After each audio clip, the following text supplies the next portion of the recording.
Saiz yang sama tetapi nilainya jauh berbeza.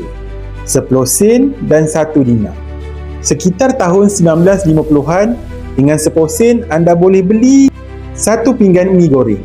Sekarang, pada tahun 2025, anda hanya boleh beli satu biji gula-gula. 1 dinar ini adalah emas berat 4.25 gram.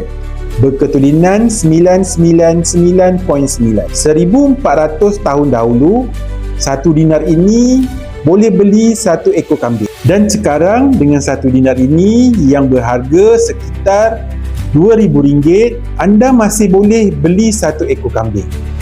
Saiz yang sama tetapi satu nilainya bergantung kepada ekonomi negara dan jaminan kerajaan. Dan satu nilai lagi, nilainya hanya terletak pada berat dan ketulinannya sahaja.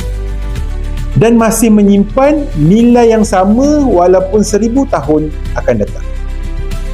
Ramai yang lupa emas ini lebih bernilai dari wang fiat. Dan mereka lupa emas memegang nilai kekayaan sebenar, bukannya wang.